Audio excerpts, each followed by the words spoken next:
Here in the Sportsocracy, we build the perfect things. We built the perfect sports show. We're building the perfect. We're building the Far perfect. from that. Yeah. We're building. We just say fuck more than the vast majority of them. This is true. We're building the perfect mock drafts for each and every team here in the 2022 NFL Draft. Coming to you from the Ingles studio.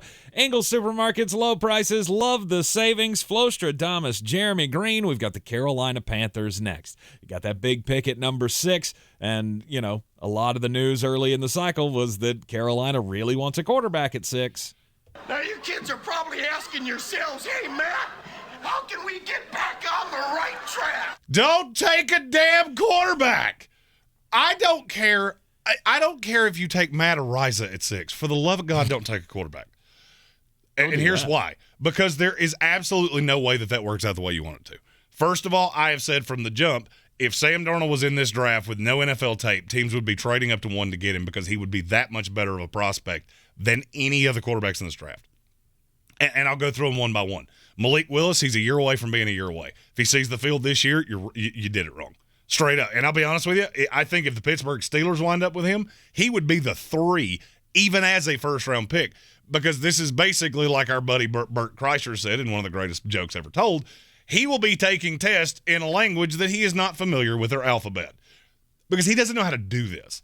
So for Carolina, you're still going to be rolling with Sam Darnold if you take Malik Willis.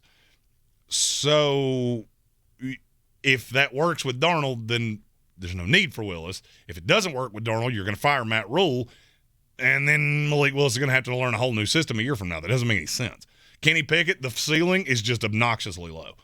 I have seen this with too many 24-year-old quarterbacks that you're 2 or 3 years older than virtually every player you're playing against. He was a 4th-round pick coming into this year, and I'm going to level with you. He improved a little bit. I have him as the top of the 3rd-round guy now.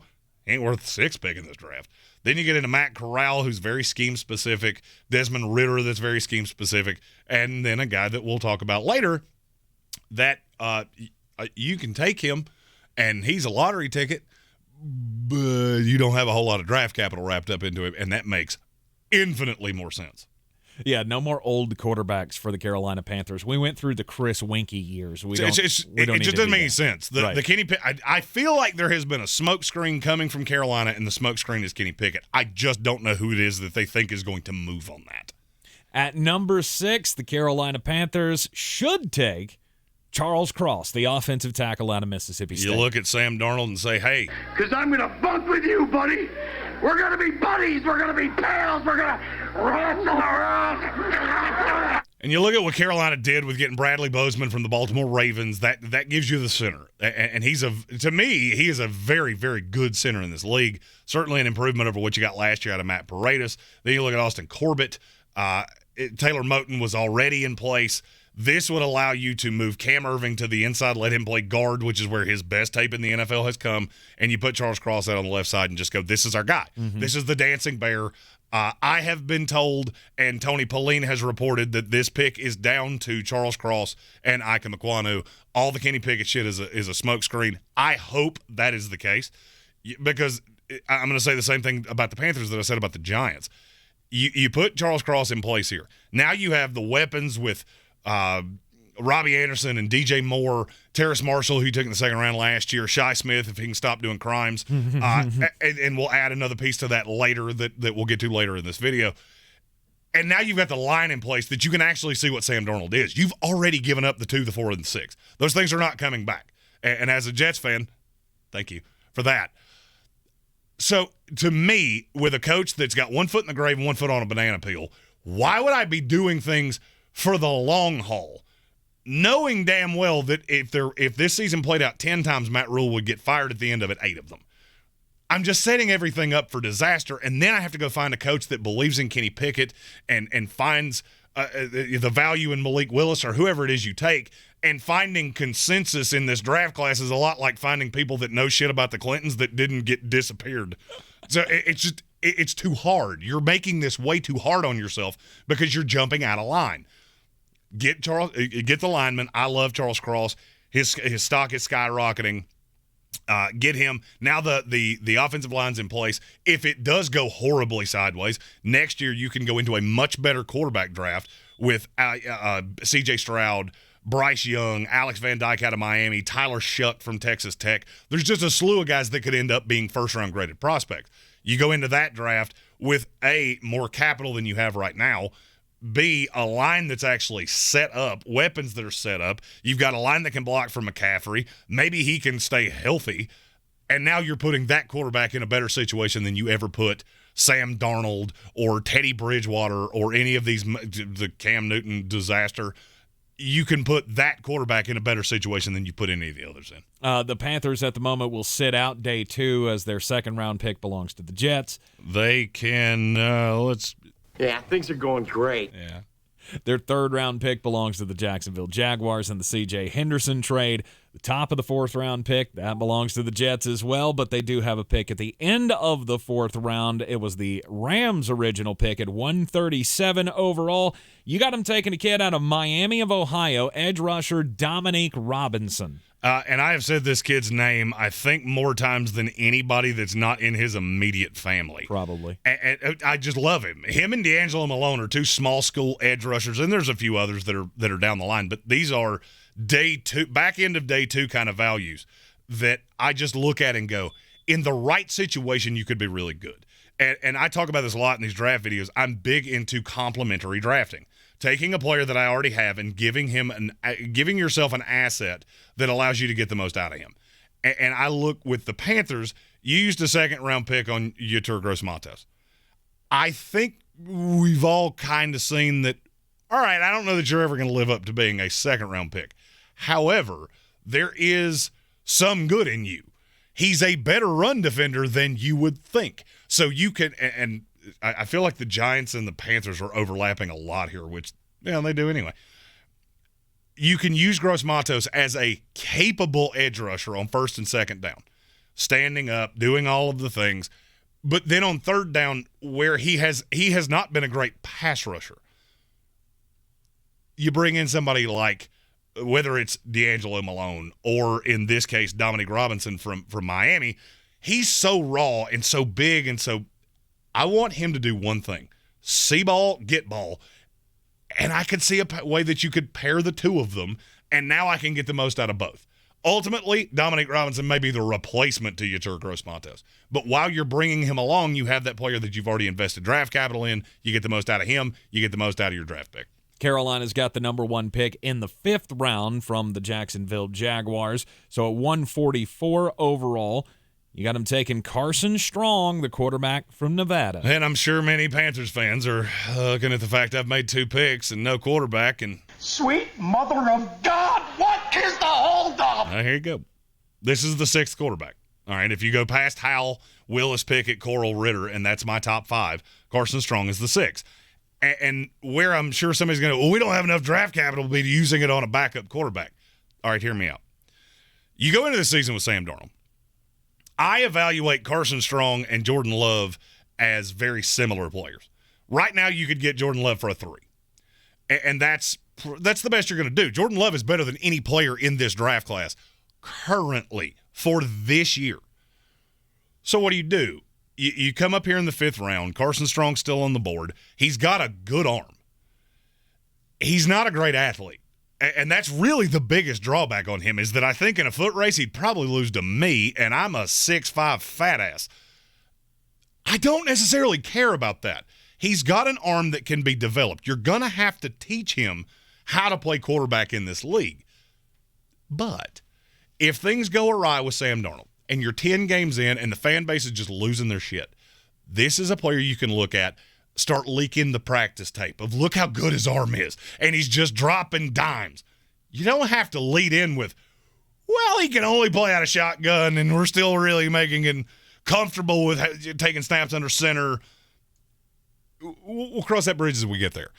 And then worst case scenario, you've got 7 games here of a build up to Carson Strong. Maybe you get lucky like the Texans did. You have a mid-round pick that turns into a starter. Then you have actually jumped in line in a way that doesn't put you in just a god-awful situation. You could have an asset, or worst case scenario, he's a backup. P.J. Walker ain't it. I can tell you that much for damn sure. I think Sam Darnold can be. But if you're just obsessed with taking a quarterback, 6 ain't it. Sit back, wait for the one that's going to fall, because one of them is going to fall, and I think it's Carson Strong. Also in the 5th round, 149 overall, their own pick. The Carolina Panthers could stay in state for this one. Demarco Jackson, linebacker from Appalachian State. The tape against East Carolina is really all you need to see, because he was just a menace. And the same thing that I said about Gross Matos and Dominique Robinson, the same thing applies with Shaq Thompson and Demarco Jackson, because what Demarco Jackson does so well is play on the inside of a 3-4, be the downhill run stopper.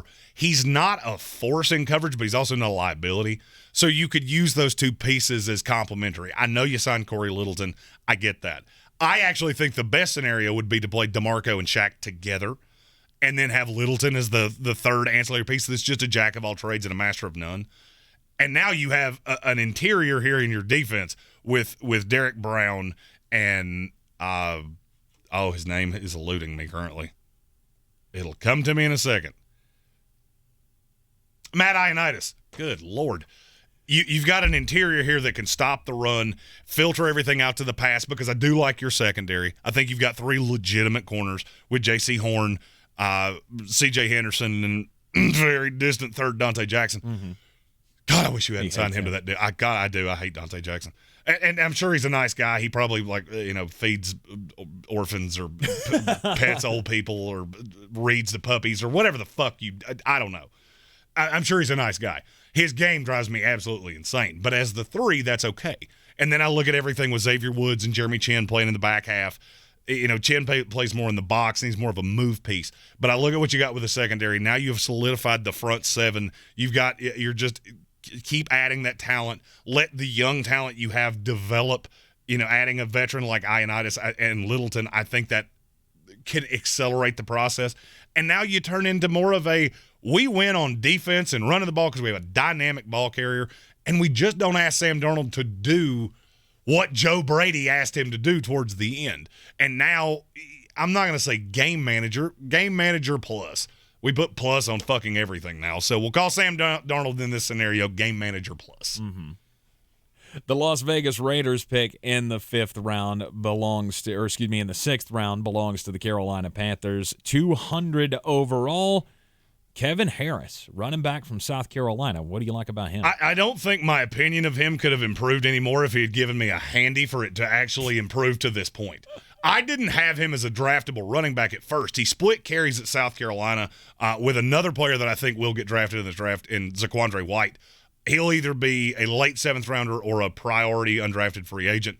And so I just never saw a lot of them. But here's the other thing you got to remember. South Carolina was down all the time. And so when I really dug into the film and I started watching the high notes, instead of looking at everything in a vacuum, I looked at it piece by piece and went, what can you be in the NFL? And I firmly believe Kevin Harris can be a guy that is what you were sold that Chuba Hubbard would be. Now, I don't know how Matt Rule's wife feels about Kevin Harris, so I don't know if this pick will actually happen or not. That is important. But 100%. But I feel like he can be the between the tackles guy, that spell guy. And I know you got Deontay Foreman. That's not a long-term play. That's for a year. Mm-hmm. Kevin Harris can be the long-term play that allows you to not just run Christian McCaffrey into the ground. And I think he's a high-level player. He should not have come out. But there has been enough momentum from where he started to where he is now that I think he will be drafted somewhere in this area. At 243rd overall, the Carolina Panthers' final pick of the draft originally belonged to the New England Patriots. Emeka Emezi, wide receiver from NC State. And this is a really lazy comparison. That's why I hate doing comps, because invariably, anytime you do a comp, the player either did one of two things. He either looks exactly like the guy we're comparing him to, or they went to the same school. Well, I'm going to do that lazy thing, and it's going to be the same shit, because he reminds me of Jericho Cotchery. He's a bigger version of that. Athletically, he's not an NFL football player. He's not fast. He's very big, but he's not overly nimble. He's not overly athletic. He's just got good hands, and he's going to be that. That's the one piece that I look at Carolina and go, you don't have that. Terrace Marshall's the high flyer. DJ Moore's the jack of all trades, just generate touches for him. Robbie Anderson's a deep threat. Shi Smith, if he can, stop doing crimes and drugs and all the other shit. Don't do crimes! You got a piece there, and I really like Shi Smith. But the one thing you don't have is and you don't have this with a tight end either, because you, for some fucking reason, paid Ian Thomas, who must have pictures of somebody putting their dick on something that they weren't supposed to. Mm-hmm. That's the only way that makes any sense to me.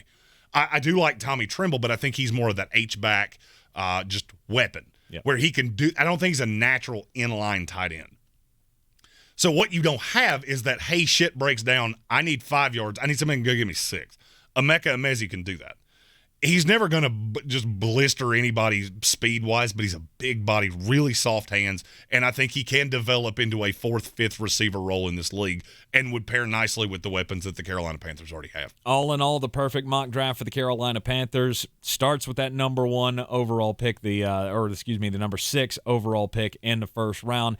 You got to resist the urge to take a quarterback, especially in this draft. No damn quarterbacks. If you love this draft, if you hate it, if you're just sitting there looking at me going, Mom, I wish you could be Santa's little helper and shut your damn cake off. That's totally fine. You call me a big ginger billy mullet-lid man bun imitation dipshit. I don't care. Feel free. Let me know what you think of this mock. If you have a mock that you'd like to put out there, let me put that in the comments, and we can discuss that. We will also, on Mondays, Wednesdays, and Fridays, moving forward up until the April 28th NFL Draft, we will be answering fan-submitted questions in our happy hour, which is the 3rd hour after our ESPN Radio live stream, 3 to 5. In that 5 to 6 Eastern Standard Time window, we'll be answering your questions. We'll get to as many of those as we can up until the April 28th NFL Draft, live from Las Vegas, Nevada. Hit that subscribe button so you get all of our team-by-team content here throughout the rest of the Draftmas season. As always, we come to you from the Ingles studio. Ingles Supermarkets, low prices, love the savings. I'm Tank Spencer. He's Jeremy Greene, and we will see you next time.